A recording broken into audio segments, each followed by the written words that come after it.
Ya, Israel terus melancarkan sejumlah serangan udara ke kota Gaza, termasuk ke dekat wilayah lokasi rumah sakit. Untuk mengetahui kondisi terkini di Gaza, kita sudah terhubung bersama dengan rekan relawan Mercy, ada Fikri Rofiul Haq. Selamat siang waktu Indonesia, Fikri. Selamat pagi waktu Gaza, Mas Alshad. Ya, Mas Fikri, kami ingin mengetahui mengenai kondisi terbaru di Gaza, apa yang saat ini tengah dialami oleh rekan-rekan seperjuangan kami di sana. Ya, memang seperti berulang-ulang kali, seperti yang kami sampaikan, masih terjadi serangan-serangan dari pihak Zionis Israel ke seluruh jalur Gaza. Dan juga saat ini memang pihak militer Israel terus melancarkan serangan-serangannya di sekitar area Rumah Sakit Indonesia. Pada Selasa lalu, pekan lalu juga pihak militer Israel membombardir pasar muaskar yang hanya berjarak 1 menit saja dari Rumah Sakit Indonesia. Dan keesokan harinya, Rabu, kamp pengungsian Jabaliyah pun menjadi sasaran target pemboman Zionis Israel. Dan tidak henti-hentinya, bukan hanya sehari 2 hari, Jumat, Sabtu, Ahad, Senin, bahkan Selasa kemarin, kami masih terus mendengar dentuman bom yang terus dilancarkan ke seluruh jalur Gaza. Sampai hari ini juga kami terus mendengar tadi pagi ketika saya siaran juga masih ada dentuman bom yang kami terus terdengar dari saat ini kami berada di Rumah Sakit Indonesia. Dan memang sepantauan saya saat ini memang pihak militer Israel terus melancarkan ke daerah area Rumah Sakit Indonesia, di mana di daerah Galebo dan juga di daerah Sheikh Zayed dan juga di daerah Tali Zatar yang itu hanya berjarak berdekatan saja dengan Rumah Sakit Indonesia. Tentunya mereka saat ini juga bukan hanya melancarkan serangan-serangan udara maupun darat, mereka juga melancarkan berita-berita yang memang berita ini hoax gitu.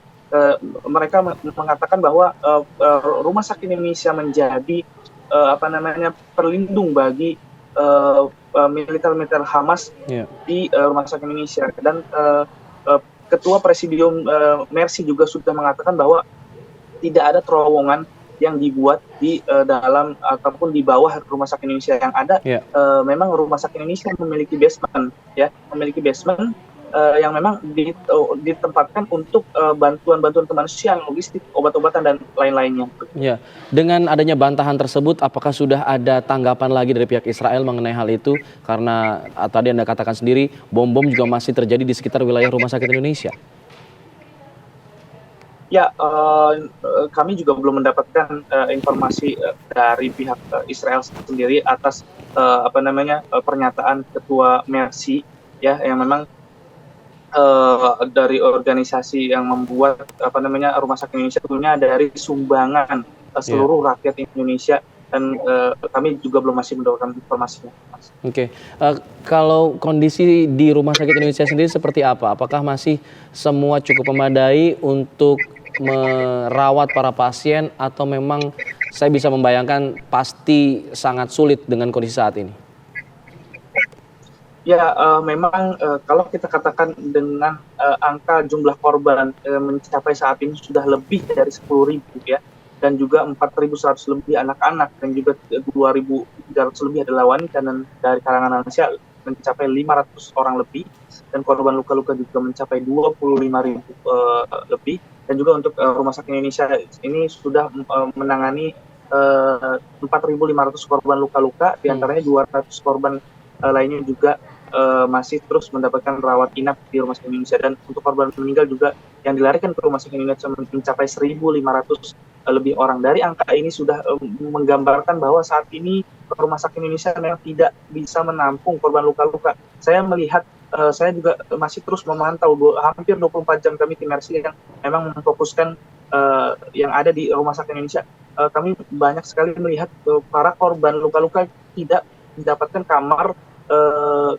yang memang seharusnya mereka dapatkan, karena jumlah korban setiap hari yang membludak, dan setiap hari yang Rumah Sakit Indonesia masih mendapat berdatangan korban luka-luka. Dan saat ini memang korban luka-luka banyak yang dirawat di lorong-lorong akibat padatnya korban luka-luka yang terus dilarikan ke Rumah Sakit Indonesia. Dan bukan hanya itu saja, obat-obatan pun saat ini menjadi krisis utama di Rumah Sakit Indonesia. Banyak sekali korban luka-luka yang dirawat di Rumah Sakit Indonesia juga belum mendapatkan obat ini karena akibat bantuan-bantuan pun belum bisa masuk, ataupun memang informasi yang saya dapatkan beberapa bantuan blok kemanusiaan dari Bulan Sabit atau Palang Merah ini internasional sudah bisa masuk ke jalur Gaza. Namun perlu diketahui bantuan-bantuan ini belum bisa merata, dibagikan merata ke seluruh jalur Gaza, terutama di Gaza Utara sendiri. Karena tepatnya jalur Gaza Utara ini memang tepatnya ada di ujung jalur Gaza.